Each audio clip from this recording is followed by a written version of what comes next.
ng siyensya, iba ang nakikita, pero nakikita ko siya ay patuloy siyang pinagagaling at pinalakas ng Panginoon. At yung mga pain, di ba, kung meron ako nag-visualization yung sabi ko, yung dugo na lumalabas sa kanya, dugo ni Jesus yun ang naghuhugas sa kanyang katawan.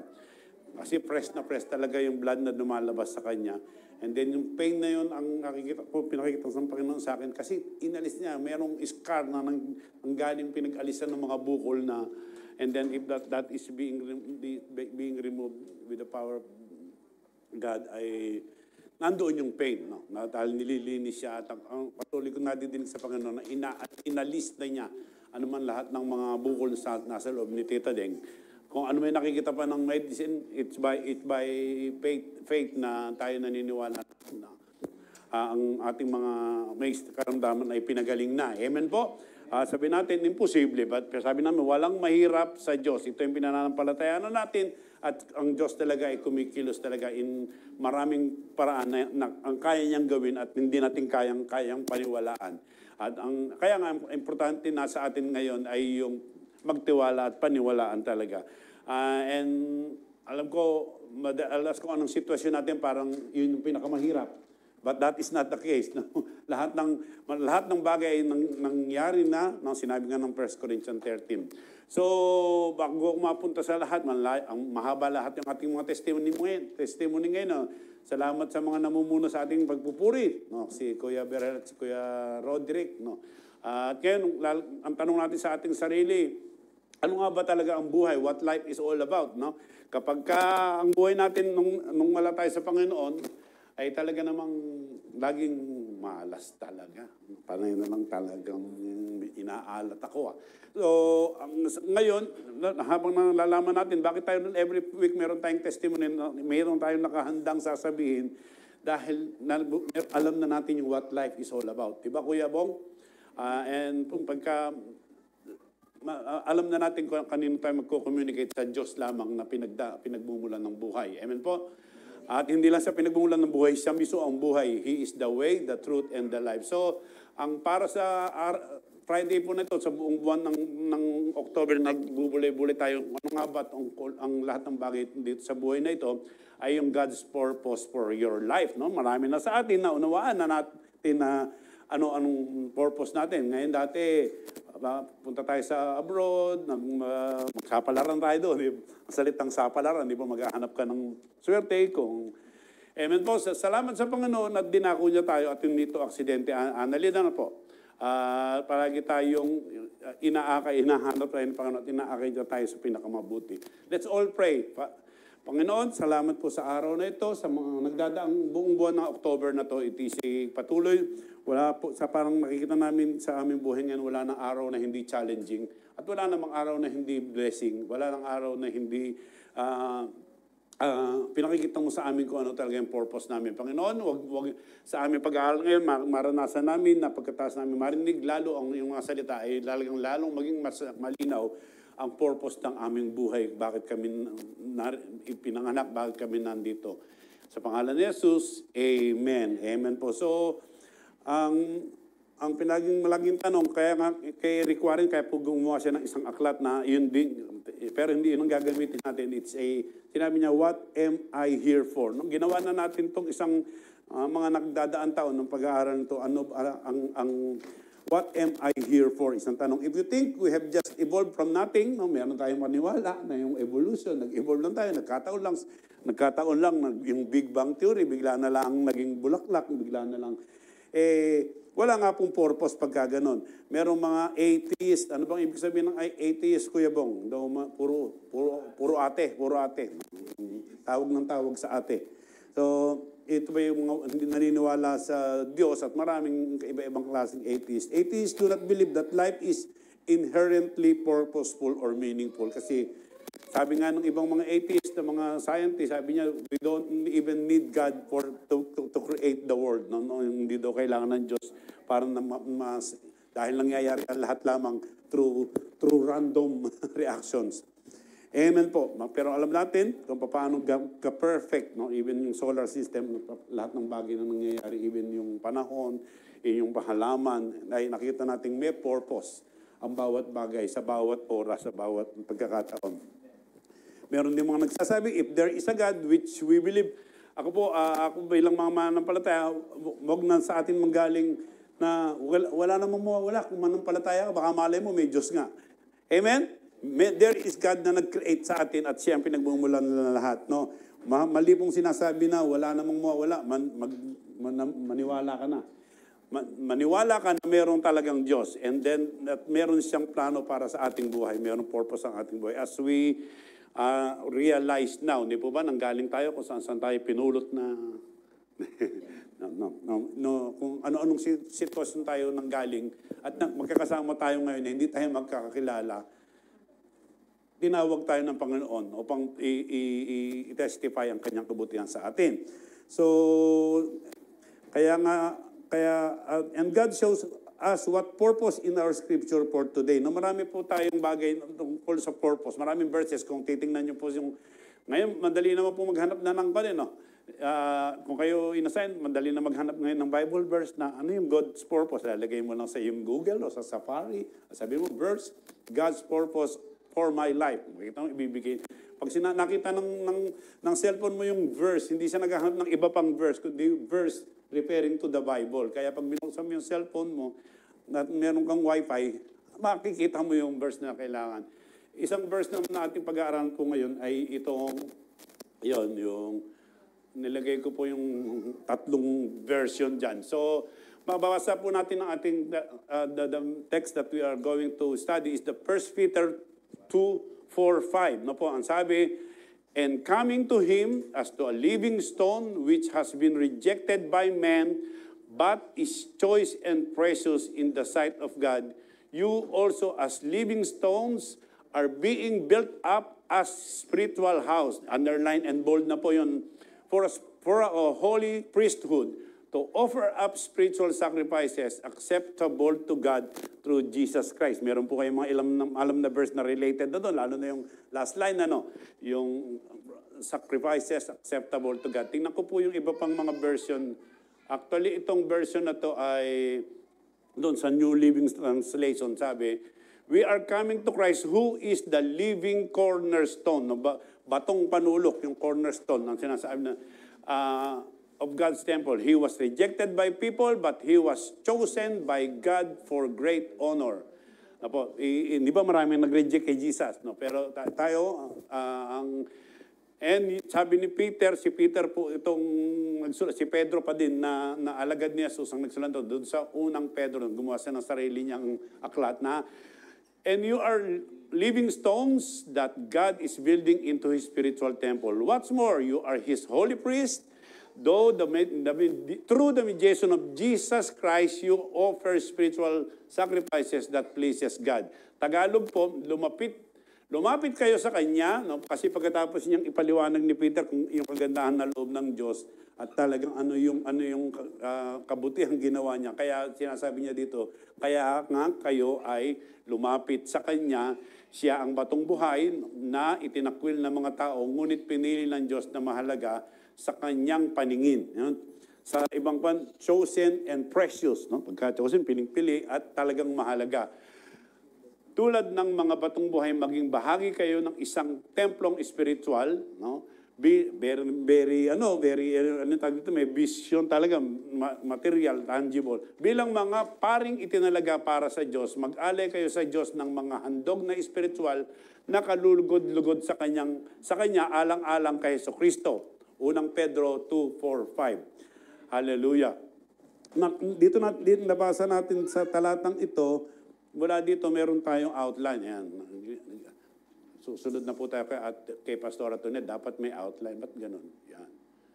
Parang, nag-iba ng kulay pagdating dyan. So, yung outline natin, hindi ko alam na God's purpose for your life, tatlong bahagi lang po. Galing doon sa 1 Peter 2:4-5. No po, for you to be alive in Christ. No, bakit in alive? Yung sa living stone ko nang galing. Amen po. For you to be part of His spiritual temple, naka-highlight na kanina. At yung pangatlo, for you to offer special sacrifice, spiritual sacrifices. Hallelujah. So, gusto natin mag-focus what this text says here about God's people as being living stones. No po. Who has God called us for? Para saan tayo? What has God called us for? Not who. What is His purpose for you and I as one of His people? So ito po, makikita natin, for you to be alive in Christ, sabi, God gives us the picture of His people is being like a building, no? Yung batong buhay, panulok, no? Yung cornerstone po, batong panulok sa Tagalog yun. And makikita natin, and we are His people are like living stones, no po? Tayo yung mga batong buhay, and that are built together into His spiritual temple of worship. Paano bang nakikita ni Peter itong pinapaliwanag niyan to? We see this picture earlier sa Matthew 16, naalala nyo ba yun? Where, ayan. Yung Matthew 16, habang binabasa ko yung aking script, tingnan nyo yung verse na yan kung naalala nyo. Where Jesus asked Peter who He says He is. No? Babasahin ko po kasama kayo. He said to them, "But who do you say that I am?" Simon Peter replied, "You are the Christ, the Son of the living God." 17, and Jesus answered him, "Blessed are you, Simon Bar-Jonah," anak ni Jonah, "for flesh and blood has not revealed this to you, but my Father who is in heaven." Tapos, kaya ito yung sagot ni Jesus sa kanya, "And I tell you, you are Peter, and on this rock I will build my church, and the gates of hell shall not prevail against you." No? Kasi ba, si Jesus, marami na siyang ginagawang mga hiwaga, at marami na siyang mga preaching, at marami na nagtatanong, marami nang nagdududa sa kanya, maraming na rin naniniwala. At sinasabi niya, sa banda ng Matthew 16, sabi ng iba, ako si Apollos, ako sabi si Juan, o kung sino-sino man. Pero sinabi ang tinanong niya sa mga alagad, kayo, sino ba ako sa inyo? No? Who do you say that I am? No? Nung tinanong niya agad si Peter ay isa sa mga maraming mga mapusok na alagad niya. Minsan magdududa, minsan ipagkakaila siya. No? Pero at that time, dineclare ni Simon Peter, sabi niya, "You are the Christ, the Son of the living God." Dahil dito, nagalak si Pedro, si Jesus, sabi siguro ni Jesus, sa wakas, Peter, tumama ka din. No, hindi ito ni-reveal kanino man, no? Kundi ang katotohanan ito galing sa ating Panginoon. Talaga kasikali, ganyan yan pagka nagsasalita ako eh. Pero hayaan nyo lang po siya, nag-declare yan ng word, na-internalize niya. Ganyan po, magandang talagang lumalaki yung bata sa loob ng church. Kaya dahil dito, sinabi ni Jesus sa kanya, "I tell you, Peter, you are Peter, and on this rock I will build my church, and the gates of hell." Malinaw na po natin na pag-usapan yan, pagka sinabing, "And I tell you, you are Peter." No? Ikaw, kaya tinawag po nung, ang ibig sabihin po ng Peter, rock, no? Petra ay is rock, no? Bakit ba sinabi? Kaya nga siguro naniniwala yung ating mga simbahang Katoliko na si Peter yung may hawak. Pero hindi po yung malinaw, hindi po yung ibig sabihin. Yung pananampalataya ni Peter na sinabi niyang, "You are the Christ, the Son of the living God." Amen po. Kapag tayo ay, yun ang ating pananampalataya na si Jesus Christ, ang Son of the living God, we are Peter, we are the rock na pwedeng pagtayuan ng simbahan, ng iglesia. Bawat isa sa atin, kung yan ang pananampalataya, gagamitin tayo ng Panginoon, makapagtayo tayo ng isang cell group, ng isang small group, na dahil tayo, bilang tinawag, isa ka lang, you are a church na, di ba, Ate Sherin, sa ating pinag-aralan. Yung grupo ng mga mananampalataya, we are a church. Pero ikaw, ang church ay isang tao o grupo ng mga tao na sumasamba at nananampalataya sa Panginoon. You are a church. Na po? Amen. So, nasaan ako? Yan. Amen. So, yun po, yung ating confession, saan itatayo ang iglesia ni Jesus, of His confession of Jesus as His Lord and Savior. Kaya sa puso natin, yan. Amen. Wala, si Pastor Matt, kaya malakas ang loob niya makapagtayo sa ng isang grupo ng mananampalataya dahil ang confession niya that Jesus, for Him is Christ and the Son of the living God. i-confess niya yung kahit saan, and therefore, walang makapipigil sa kanyang makapagtayo sa ng isang church. Amen po. No, tayo yun ang, amen. So, tulad ni Pedro, sinasabi din sa atin ng Panginoon, you are one of the rocks that my church is going to be built out of. No, yung, may kalinawan na po ba ngayon? Yung we are being alive in Christ like a living stone. Tayo ay sa ating pananampalataya, matatayo. Amen. Even sa iyong pamilya, nananampalataya ka, na si Jesus ay ang Panginoon ng iyong buhay at siya rin ang magiging Panginoon ng buhay ng iyong angkan. Amen po. Amen. Amen. Kung sino man magpahayag, sabi niya, sinabi ni Jesus sa atin ngayon, to whom Jesus was speaking there in Matthew 16, gives us a similar picture here in also 1 Peter 2. Na makikita natin, sino man magpaghayag, sabi niya, he says, all of us who have confessed Jesus our Lord and Savior are like living stones that together make up His house. Amen po. Kaya nga sinasabi natin, yung sinabi ni Pablo sa taga-Roma, if you confess with your mouth, no, that Jesus Christ is Lord, and believe in your heart that God raised him from the dead, you will be saved. Ulitin natin. Kapag naniniwala ka daw at sinasabi mo sa iyong bibig na si Jesus ang iyong Panginoon at nananalig ka sa iyong puso na siya ay binuhay ng Diyos mula sa mga patay, ay maliligtas ka dahil iyon talagang nangyari. No, namatay siya doon sa cross, hindi siya pinako siya sa cross para sa ating mga kasalanan, ngayon hindi siya natiling patay kundi siya ay muling nabuhay, kaya tayo may pag-asang mamamatay at mabubuhay tayong muli. Dahil kung ano si Jesus, ganun din tayo. In all aspects, anak siya ng Diyos, anak ka rin ng Diyos. Na wala tayong pagkakaiba sa harapan ng Diyos. Kaya tayo naging katanggap-tanggap sa Diyos dahil si Jesus ang nakikita niya sa atin. Amen po. Iyon yung magiging malinaw na po. Therefore, tayo nga, kung si Jesus ang living stone, tayo, we are being made alive with Christ. Kung ano si Christ, ganun tayo. No? Kung nakaupo si Christ di ba, pagka naupo ka sa katabi ni Kuya Bernard, iba ka, classic. Yung kakiskisan ng siko. Di ba? Kung sino ang katabi mo, and you are in a good position. Ganun po tayo, we are made alive in Christ, and our position, we are seated on the right hand of God. Si Jesus Christ yun. And sinabi sa ating, yun tayo. We are a living stone. Amen po?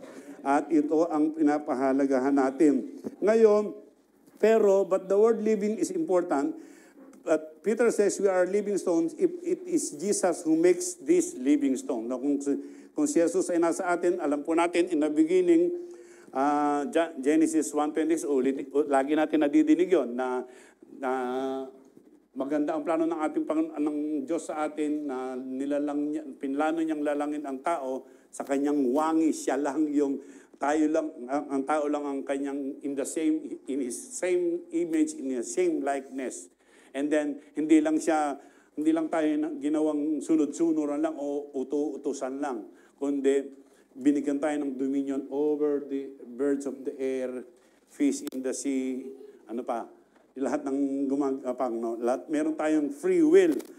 Pero, ang problema ulit, sabi sa Genesis 3, si Adam and Eve, ang unang mga tao ay nagkasala at sila ang nagdala ng kamatayan sa mundong ito. Kaya nga sabi sa Romans 6:23, memorize natin, for the wages of sin is death. No? Ang kabayaran ng kasalanan ay kamatayan.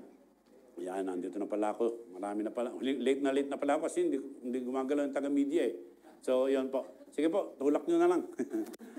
For the wages of sin is death. With their sin, no, dahil sa kasalanan ni Eva at Adan, death came to all mankind, and their sin nature was passed down to every one of us. So each of us, since that have been born a nature, meron tayong nature na mga fallen nature. No? Tayo, kaya nga kanina yung mensahe ni Pastor Darwin na yun, tapos inuulit ngayon ni Nanay Delia, yung talagang binigyan tayo ng choice. Pero dahil yung choice natin, dahil yung nature natin makasalanan, laging ang choice natin para magkasala, di ba? Yung laging ang isip natin, ngayon hindi na, alam ko. Even lahat tayo hugot tayo ng Panginoon.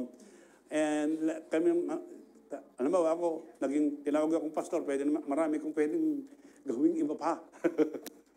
Pero he saved me, tinawag niya ako maging pastor, lalo nang talagang ilayo na niya ako talaga sa pagkakasala o sa pagkakapahamak. Amen po, yung lagi ko sinasabi, yung pag nagbubuli-buli kami ng mag-asawa, ay binibigay sa atin ng Panginoon upang ilayo niya tayo sa pagkakasala. Amen. So, we are all sinners both by nature and by choice. No? Dahil talaga pipili tayo, sumasablay tayo, sabihin lang natin talagang mahalas. Pero ngayon, as we are living in the Spirit, amen po, kailangan, meron na tayong pinanghahawakan at meron na tayong tinatawagan. No? Alam natin, napakabilis magkasala.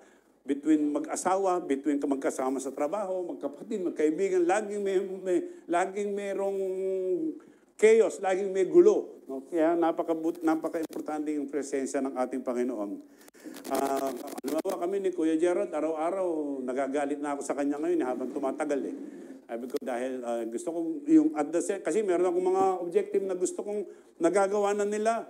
Di ba? Yung mga expectations natin sa anak natin, hindi dapat magawa pero hindi tayo nagagawa.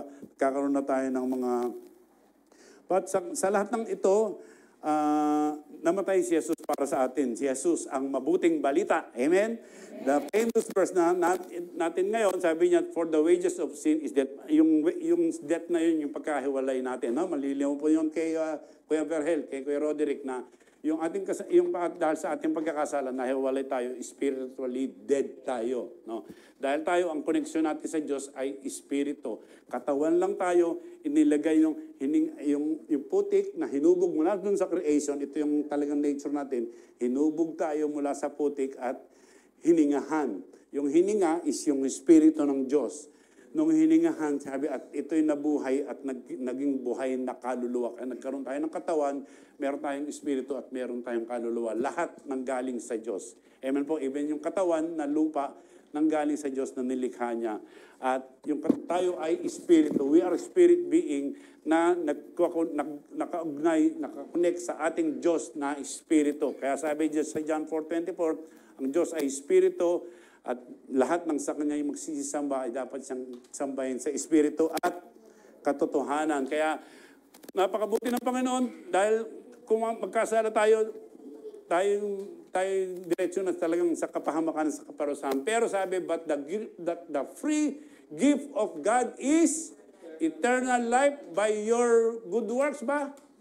No, it is through the grace of but the free gift of God is eternal life in Christ Jesus our Lord. Sa pamamagitan lamang ni Yeso Cristo. Salamat po. Salamat doon. So, makikita natin na kaya nga po, ang kabutihan ng Panginoon, makikita natin sa Efeso 2:5. Actually, 2:5 yung pinaka-key verse yan. Pero sama na natin yung 4 and 6, yung before and after. Ganito sabi, but God, being rich in mercy, because of the greatest love with which He loved us. No? The greatest love, that yung paraan ng pagmamahal ng Diyos sa atin, even when we were dead in our trespasses, made us alive together with Christ. By grace you have been saved, and raised us up with Him, and seated us with Him in the heavenly places in Christ Jesus. Hindi po ako nagsasabi ng kung saan tayo kapag we were made alive again dahil sa Espiritu kasama na grace, that by grace you have been saved. Makikita din po natin yun sa Efeso 2:8-9 yung susunod. Ito yung position natin, and we are raised up with Him and seated with Him in the heavenly places in Christ Jesus. Amen po? Di ba pagka malakas ka sa Malacanang, malakas ka sa ngayon, ano pa bang gusto mo? Sabi nga ni Tita Ding, lagi nanggigigil niya.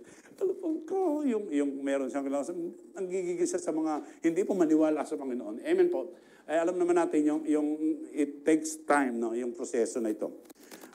Hindi natin ma-shortcut. Even yung preaching, pwede ko naman tapusin doon sa conclusion na magkakaintindihan tayo ngayon. Pero it has to be processed at makita natin kung paano dumadaan. Kung paano ang kabutihan ng Panginoon doon sa Efeso 1 po, pinapakita kung dati ay hindi kayo bayan ng Diyos, kayo ngayon ay naging bayan na. No? Dahil dito, Efeso 2, amen po, nakakasunod tayo, sabi natin, ayan na, si Kali. Yeah.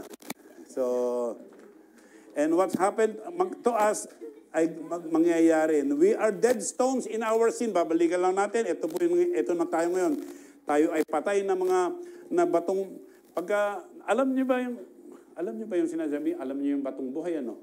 Tapos alam natin yung batong patay. Ano ba yung kulay? Pag sinabi natin hindi buhay, yung kulay, oo, yung puti, ang puti siya na magaan, walang bigat, di ba? Yung pag sinabi namin, we know. Do you know that, Brad Bong? Did you grow up in Manila or in... I think so. yung batong buhay, even kahit sa paggawa ng concrete, iyon ang kailangan. Para lalong pumapit yung ikinakrush pa yan, yung makinis na bato, dudurugin pa nga yan para, alam sino ba nga sa civil engineering nito. Kaya para yung pagka dinurog yung mga graba, mas may bonding, no, binding, no. So, pero yung nasa beauty products ka, hindi ka makaka-support. And you did not grow up in the river. Kami alam niyo yung batong buhay, yung batong, nagagamit din yung batong bagaan yung maputi na parang, bakit ako napunta doon? So, but now, we are dead as stones in our sin, but now in Christ we have been made alive spiritually, and we are like living stones who follow Him and make up His temple. So, this is God's first and most important purpose for us as His people. No, Ate Sherin, no, He wants to make us alive in Christ. Ito po yung susi. This is the key. You will never become what God intends you to be and you will never be part of the really big things kapag God is doing with our church or in our world until you come to Jesus and are made alive again. Hindi po natin may papahayag yung mga testimonyo na yun kapag talagang hindi tayo buhay kay Jesus Christ. Amen po. Nagawa na po ba natin yun? Nangyari na yun na tinanggap natin si Jesus bilang Panginoong nakapagligtas. Kung hindi pa, ang unang gawin natin ay kailangan nating we need to get in on God's purpose, no? Malinaw po at alam natin na Roma 3:23 ang lahat ay nagkasala at kilalanin mong nagkasala ka at hindi ka makakarating sa kalwalhatian ng Ama. Hindi mo mailigtas ang sarili, ano man ang gawin mo na kabutihan dahil sa araw-araw magkakasala ka. You cannot be perfect by your own self. Amen po. Ganon din sa Romans 6:23 nabasa natin kanina ng lahat ang kabayaran ng kasalanan ng kamatayan. Ngunit salamat sa Panginoon dahil ang regalong libreng kaloob ng Diyos ay kay Kristo. At siya ay tumutok-tok sa iyong puso, kumakatok sa iyong puso, pintuan ng iyong puso, no? Sabi niya, kung sino man ang nakakadinig ng aking tinig, ng aking katok, ay pag kanyang buksan ng kanyang puso, ako'y mananahan sa kanya at kasalad ng makakakain. Pagka ginawa mo to, kung sino man tumawag sa pangalan ng Panginoon ay maliligtas. Amen, no? When you do, the Bible says, whoever will call on the name of the Lord will be saved, no? Hindi yung merong ibang talata sa Bible na yung hindi naganampalataya sa Panginoon tapos tatawag ka sa kanyang Panginoon, Lord, Lord, Lord, hindi kita kilala kung hindi mo kinilala talaga kung sino si Jesus sa iyong buhay. He will forgive you, He will save you, and He will make you alive again. He will give you eternal life. Amen po? Then you will be one of the living stones, no? At tayo magiging batong buhay that Peter talks about here, who make up the new temple of God. Hallelujah. But you can really be part of what God is doing until you are first made alive in Christ. Buhay na po tayo kay Kristo ngayon. Amen po, dahil talagang tayo nakapag-isa kay Kristo at tayo na ay isang bagong nilalang. Pangalawa po, yung for you to be part of His spiritual temple. Alam na natin, yung kayo ay templo ng Espiritu, hindi pwedeng manahan ang makalaman, hindi pwede magsama ang laman at ang Espiritu. Being built up as a spiritual house, no? Pag alam natin sa ating tiyan, yung when you live in the house of the Lord, where Jesus is alive, where Jesus is the Lord, no? Where the word of God is the supreme authority in your house. Amen po. As Peter says here, all of us individual living stones whom Jesus made alive, we are being built up as a spiritual house. No? Dahil karapat dapat tayong, amen po, no? Dahil tayo bilang isang church ay, sabi ko nga, balikan natin, kahit nag-iisa ka, church ka. Kapag sama mga mananampalataya nagkakatipon, we are a church.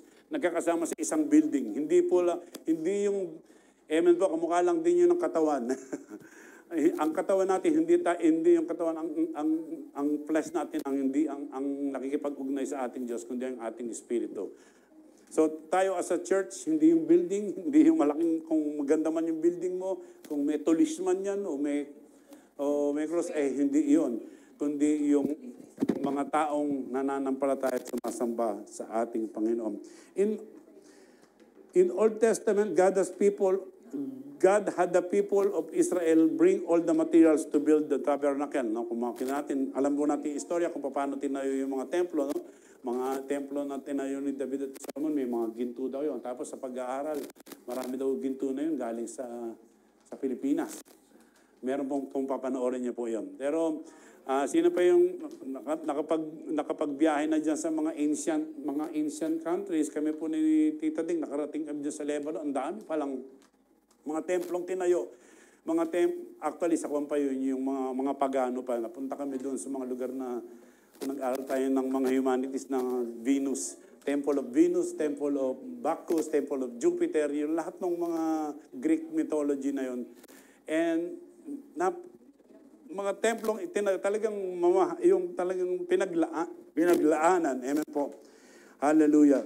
But he says in the New Testament, the emphasis is not on the physical building of worship as much as it is on the spiritual house that God is making all of us living stones. Amen po. Together into God's church today is not any building but a living organism made out of His people. No, tayo po. Amen po. Pero kailangan naman natin na may shelter. Ganun na kalaki, no? Kung tayo iisa, marami man, we are His church. We are His people. Hallelujah. We are the materials of God's church. Na po, bawat isa sa atin, lahat ng karanasan natin makes up the church. No? At, of course, yung God na pinananaligan natin sa church is a perfect God. Although, sasabihin natin, walang perfect church dahil ang church natin ay wini-welcome natin lahat ng mga sinners and saints. Amen po. To cleanse us, na magkakasama tayong we are being cleansed and we are being glorified, sanctified day by day. Ano po? So, halo-halo, iba-ibang nasyon, iba-ibang values, iba-ibang kultura, iba-ibang karanasan, iba-ibang pinagdaanan, make up the church. Meron nga po nagsabi na, alam niyo pa yung spell ng church? Spell nyo nga natin. C-H-U-R-C-H. Tapos may nagsabi, when you is absent in the church, what is left behind is... Pero walang ganun sa atin. Walang ganun. Di ba? May logic ba?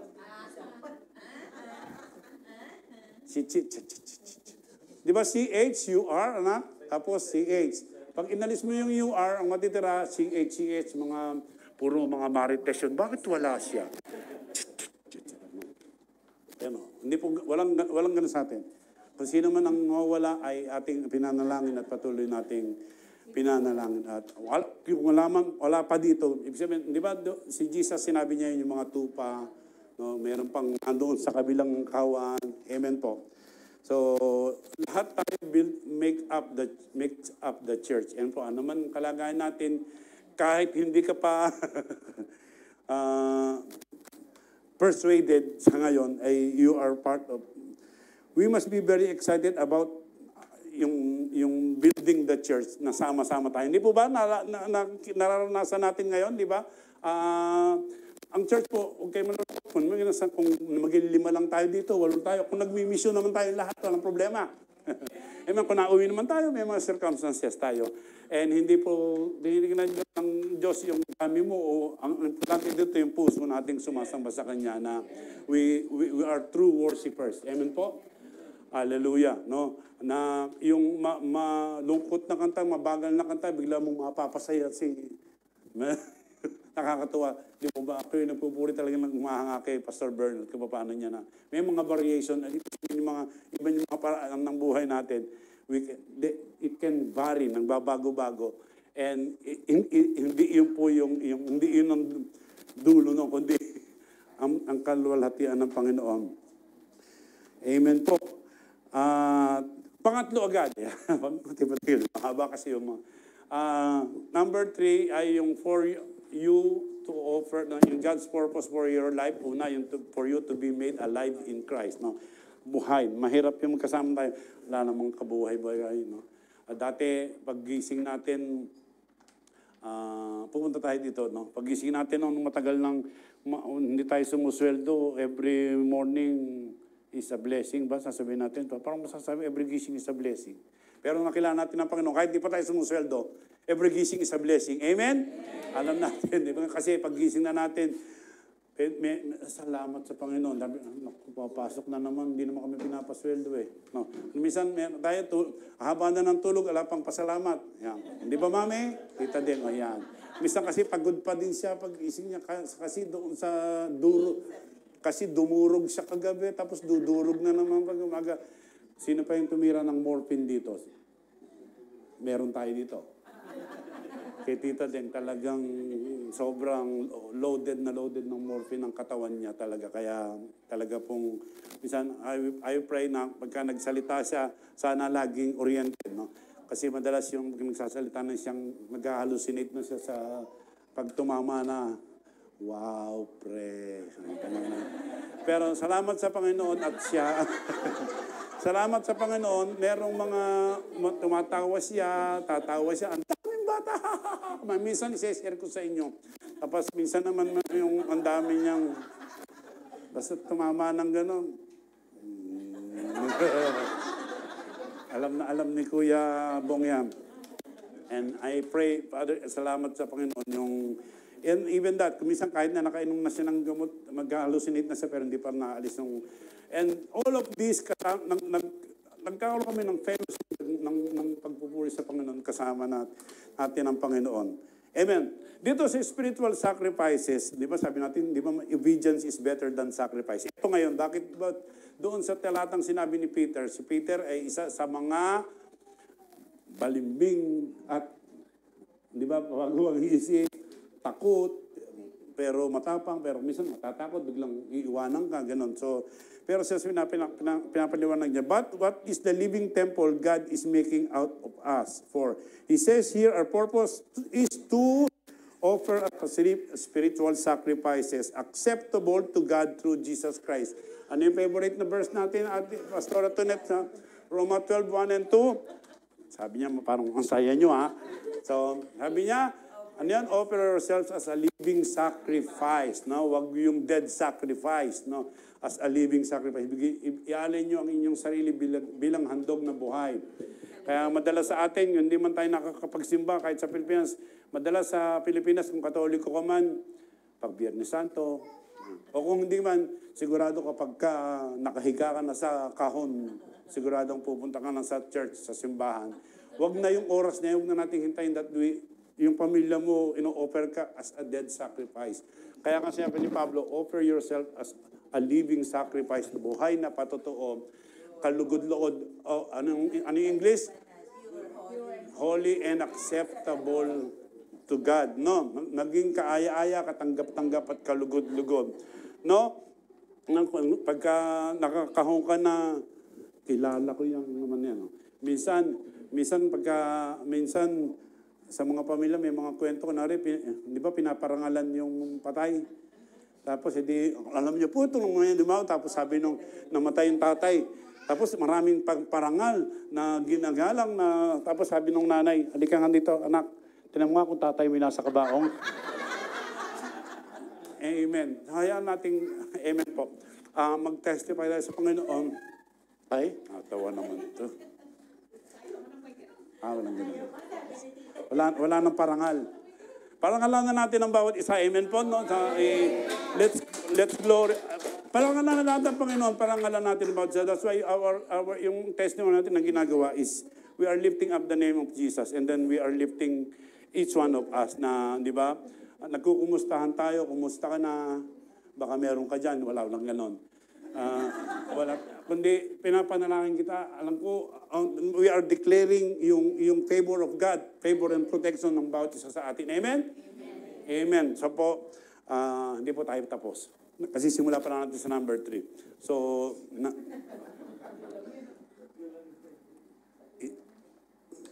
yan. That makes sense that alam ko natin yung mga priest dito, di ba sinabi niya, you are a holy priest, sinabi ni, kasi yung mga priest po doon sa Old Testament, siya yung nagdadala nung offering, no? Ano yung offering na yon? Yung mga pagkain, no? Minsan yung pinatabang, ano yun, alam natin, yung pinatabang guya, ganon, yung pinili na healthy, na pleasant and acceptable to God, no? Buhay yun, pero kakatayin at paduduguin, no? Kaya kung patuloy na, you just imagine yung every time na merong tupa dito, tapos kakatayin at yung dugo siyang i-sprinkle sa atin. Napakaraming dunuguan, no? Napaka-messy, no? Napaka-dumi, masyadong madugo, very bloody, yung masyadong madugo, masyadong bloody. Ginawa na ni Jesus yung pagdudugo na yun. Amen? The bloody death of Jesus Christ. Ginawa na niya sa atin once and for all. Yung, amen po, at yung may kapangyarihan ng dugo niya sa mga sakit, sa mga anumang mga sitwasyon natin, di ba, visually and by faith, no, ina-apply mo yung dugo ni Jesus upang balutan, no, iwisik, balutan tayo, isil tayo, no, at ang kapangyarihan. Tapos sinabi ng salita, by His wounds, dahil sa kanyang mga latay tayo ay gumaling. Lahat ng ginawa, as we studied yung sa TNO, lahat ng ginawa kay Jesus Christ, lahat ng kapangitan na pagwasak sa kanyang pagkatao, sa kanyang mukha, ginawa iyon upang i-save tayo. No? Marami na pag-aralan natin sa Bible, sa ating mga pinag-aralan. Lahat ng pagdurusa ni Jesus Christ for us to be restored. No? Amen po. Sige, sa susunod na bat, si Tita Banji na talaga yung mag-a-attend. Papanalangin natin isang mabuti. Huwag po kayong mag-alala. Si Pastor Bernard, marami ng beses nag-graduate. Hindi pa nakagraduate. Matagal na po siyang laging umattend pero hindi siya makatapos. Nalilipat-lipat. Salamat sa Panginoon na tayo makakapagpatuloy. So, mukha din, but notice it, binibigyan natin yung mga sacrifices na yon. Kung titingnan natin sa mga verses na susunod, ano ba to? Yung isang tungkol sa pagiging priest, no? Ito tayo, no? Kaya sinasabi nyo, bakit ako pwedeng maging pastor? Ito na lang, isang katunayan na pwede tayong maging pare lahat. But you are a chosen race, a royal priesthood, a holy nation, a people for His own possession, that you may proclaim the excellencies of Him who called you out of darkness into His marvelous light. No? Mga bayang pinili, no? We are royal priest, no? Tayo yung mataas na hindi lang mababang si pare. We are being called. Lahat po tayo ay pwedeng tawaging maging pastor, maging pare. Amen po. Kapag tiningnan mo ang sarili mo, hindi ka pwede. Pero ang Panginoon ang may plano sa iyo, Kuya Alvin, mga ganun. So, hindi mo pwedeng, bigla siya nagising. Amen po. So, tingnan natin bawat verse para madali tayo. Through Him, then let us continually offer up a sacrifice of praise of God. That is the fruit of lips that acknowledge His name. No? Yung sacrifice of praise, hindi ba madalas, ang hirap po rin yung asawa, no? Yung madalas, yung hindi tayo masaya, hindi ba? No? Ang hirap magpumuri, di ba? Puro tayo laging, o kasama mo sa trabaho, gagaling-galingan lang yan, no? Kasi may inggit ka nun, di ba? Amen po. That is sacrifice of praise, no? Amen. Yan, si Ate Yen, no? Marunong na siya mag-appreciate ngayon. Talaga. Hindi ba? Complex siya ngayon, sabi niya. Sino bang alam ko marunong mag-appreciate dito? Parang wala naman. Di ba? Yun yung, ang hirap. Pagka kasi pinuri mo isang tao, parang, pero pinupuri natin, yung mga artista, yung mga ganun. Pero this is a sacrifice of praise para sa akin, yung the fruit of lips. No? That is the fruit of lips that acknowledge His name. Dito muna tayo sa tao, sa kapwa-tao. Yung mga lips natin, madalas, no? Kaya nga si Isaias, nung tinawag siya ng Panginoon, sabi niya, madumi ako. Ako ay taong lahi namin lahat na pagmura. We have unclean lips. Sa atin, hindi gano'n, no? Wala naman gano'n. Amen po. So, kaya nga yung hiningi sa atin ng Panginoon, yung sacrifice of praise, pwede ba? Minsan naman, magsalita ka naman ng papuri, no? Madalas pinupuri natin yung, amen po, pagka wala pa tayo sa Panginoon, ang pinupuri natin yung gawa ng Diablo, di ba? Pagka sa barkadahan, masikat yung, ulit mo nga, nakawin mo nga yung, di ba, ganun tayo? Tapos sabi kaya yung isang araw, sabi yung kapitbahay nila, galit na galit, nawawala daw yung manok nila. May nagnakaw dito, yung mga kapitbahay na yan. Sabi nung bintang na bintang, hindi naman masarap yung manok nila. Kaya man, ang dami natin lagi kasama si Kuya. Amen po. Wala tayo sa Panginoon ay we always utter words. Amen po. So, laging hindi na ako magsasalita ng marami.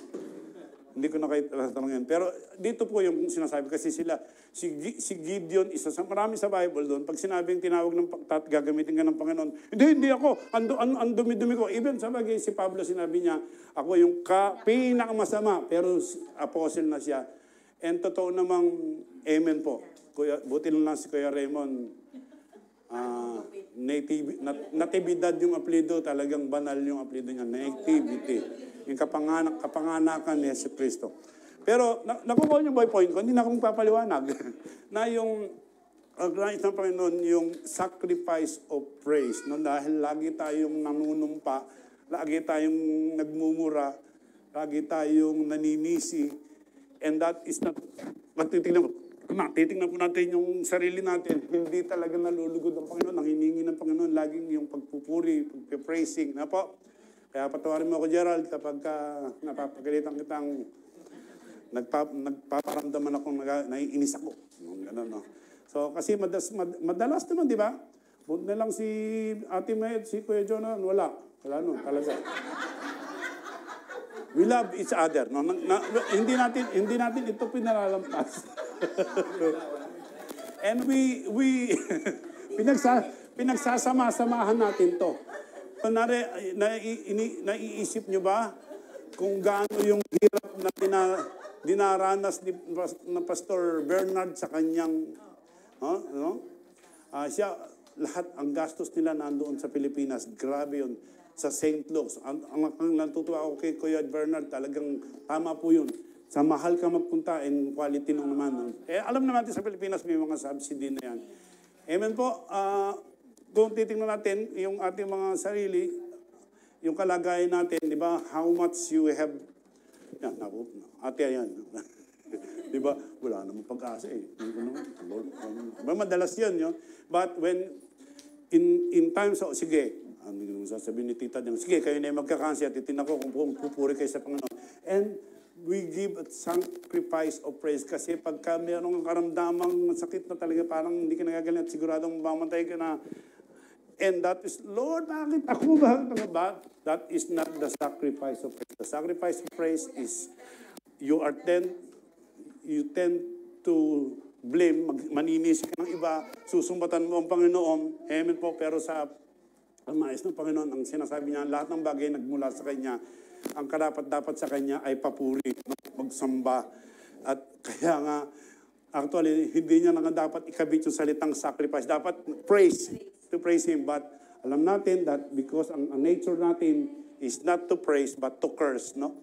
Not to glorify but to blame. God ay, ito po yung message natin, Ate Kali, tandaan mo yan. Paalala mo sa mga magulang mo.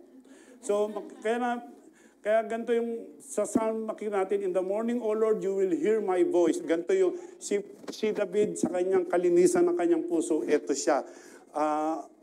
Di ba si David, shepherd yan, nandun lang, nag-iisa lang, bakit siya naging righteous? Mga tupa lang, tapos ng kalaban niya, mga tupa lang kausap niya, pero binabantayan niya yung mga tupa dahil maraming kalaban. Ano yun? Mga fox, bear, mga lion, at napagtagumpayan niya yun. At nung naging hari na siya at pinili na siya, meron pa rin siyang mga kalaban. Pero ang laman ng puso niya, ganito po, in the morning, O Lord, you will hear my voice. In the morning, I will order my prayer to you. Isasaayos ko, no? Kasi yung pare, ganun din. Di ba tayo ganun? Kung sino may nag-order dito ng kaisa ng worship. Hindi ata kayo nag-uusap eh. Nag-uusap naman tayo. Si Pastor Matt, kasama din si Kuya Jonathan, si Pastor Jomel, ganun. Tapos yung song leader. Di ba tayo, pag nag-worship tayo, pinag-uusapan natin kung paano natin pinakamabuting we order. Kaya tayo, si David, sinulat niya yan. Isinasaayos ko, inuutos ko, I will order my prayer to you. Hindi yung paggising pa lang natin, tatawagan ko na bukas to, may message ko to, sasabihin ko na to, nababalaan ko na tong, ang dami na nating, but sa pagpupuri sa Panginoon, as giving our spiritual sacrifice of praise, I will order my prayer to you and eagerly watch. Di po ba? Lagi natin nadidinig kay Pastor Gary na kapag prayed up ka, yung nanalain ka na sa umaga, the whole day, no, kung paano magiging nasa sa ayos. Isaayos natin, paggising mo sa umaga, naaalala ka. Hindi yung pagising sa umaga, naaalala ko yung may kasalanan sa akin 25 years ago. Di ba? Yung umapasok sa mga isip natin, amen po. Napasabik ang puso ko na makapiling ka kaysa sa galit, inggit. Amen po. Hallelujah. Hallelujah. Palakad natin ng Panginoon. Ayaw ko magkulang. Magaling sabihin natin ng kapangyarihan mo, no? Lagi natin, amen, na yun yung the word that our lips are uttering. Amen po. Hallelujah. Purihin ng Panginoon. Mga susunod na sabi niya, when we had taken the book, ito yung sa living sacrifice, sabi niya, the 4 living creatures and the 4 and 20 elders. Alam niyo, Revelation, maraming figures kasi vision yan eh. And their 4 and 20 elders fell down before the Lamb, having each one a harp, a golden bowls full of incense, which are the prayers of the saints. No, yung ating mga prayer po ay mabangusam yung sa Panginoon yun. No? Amen? Incense. Meron pang mga talata tungkol sa incense. Let my prayer be counted as incense before you. No? Ibig sabihin, kung hindi tayo nagpe-pray at puro masasamang salita, ang mabaho sa Lord yun. Sorry, Lord. No? Amen po. Kung kayo nababahuan kayo sa mga Indiano at mga itik, Lord, pag hindi tayo nagpe-pray, mabaho yun na amin, Lord.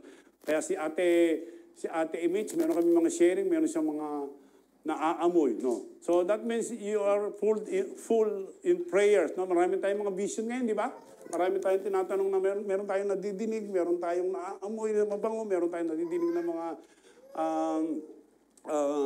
moves, meron tayong yung power na nanggagaling sa Panginoon. Let my prayer be counted as incense before you. No? Si David po ulit nagsasalita doon. Gawa niya yung awit 141:2. And the lifting up of my hands as the evening sacrifice. Amen po? Kahit sa sarili tayo. Alam niyo po, di ba, nasabi ko na dati, yung pagtataas ng kasi dito, di ba, pa rin, nagpupuri na. Okay lang, si Kuya Roderick, ayos lang yan. Kasi sa bago lang. Pag bago lang naman talaga, okay lang yan. Pero, susunod, itataas natin pagtataas na atin ng kamay, isang pagsusuko, di ba? Ayaw pa natin, huwag mo nang intindihin si Kuya Berhel. Nakataas din kamay niya. sa pagpupuri natin, alam niyo po yung, kung gusto lang din naman nating sumahod talaga ng biyaya ng Panginoon, pinaliwanag ko na, yung pagtataas ng kamay, ano ba yun, letter Y yan, di ba? Pero parang, di ba pagka, alam niyo yung imbudo, yung funnel, yung imbudo, di ba yung imbudo, kung straw lang ibubusong, pero ang imbudo kailangan mas malaking bilog, pas marami siyang makuha, hindi tatatapon.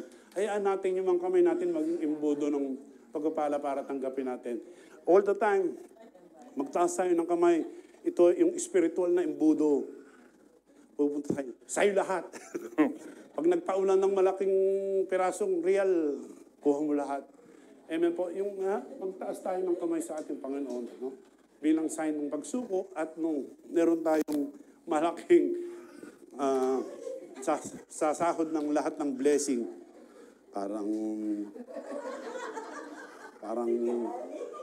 Parang may revelation si Kalia. Amen.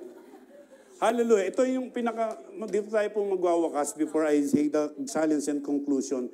Ito lang po yung susunod na mga pag-aaral natin, hanapin ulit natin yung, meron kasi pong purpose-driven life, 40 days na pag-aaral din yun, mahalagang bagay din gamitin ng mga tatay natin.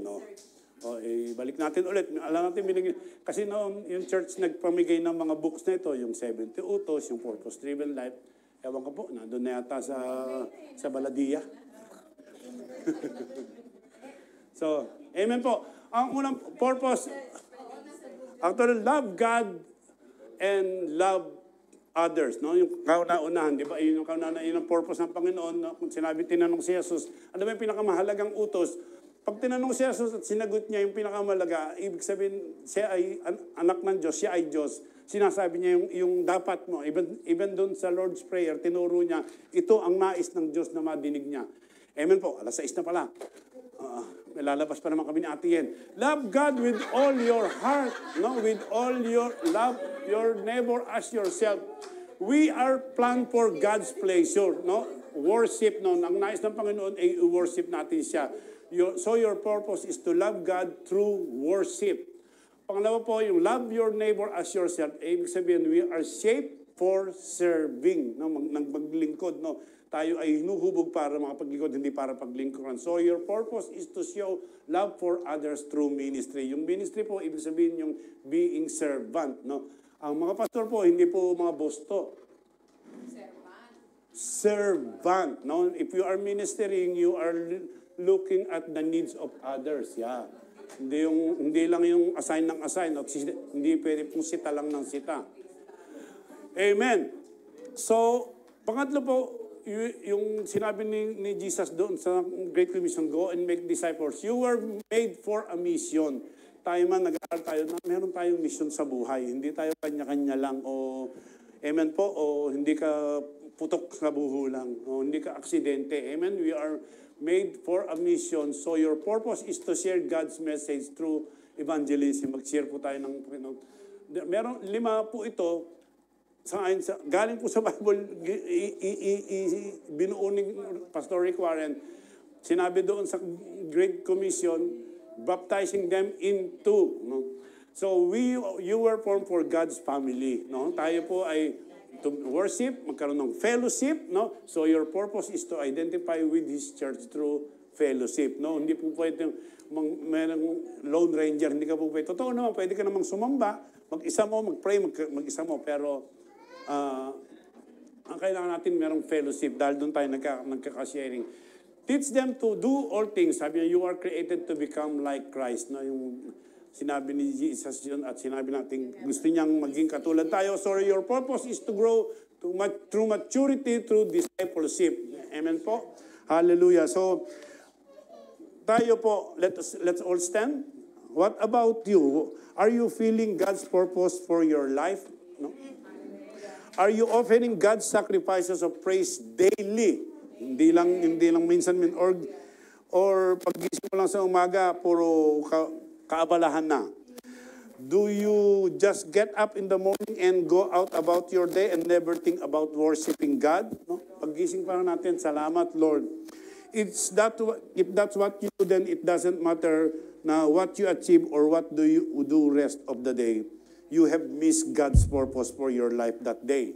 Ayan po, araw-araw, tutuparin natin. Sige po, dito na po kayo. Hallelujah. Dito po, pwede na kayo sa likod ko. Pagpatuloy tayo, nagbulay-bulay natin ilang mga katanungan dito. Hallelujah. Your real purpose in life is to worship God. Amen po? And in and through whatever you do. Sabi nga 1 Corinthians 10:13, whatever you do, whether you eat or drink, whether you sleep or work, do it for the glory of God. Hallelujah. If you are missing that, then you are missing God's purpose for your life. If you would say, hey, I do not believe I am here by accident, I believe that there is God made me, then the single most important desire in your life should be to feel that God's purpose for you. Amen po? Natututuhan natin yun sa pagbabasa ng Bible, pagbubulay-bulay, kung ano ang nais niya sa atin.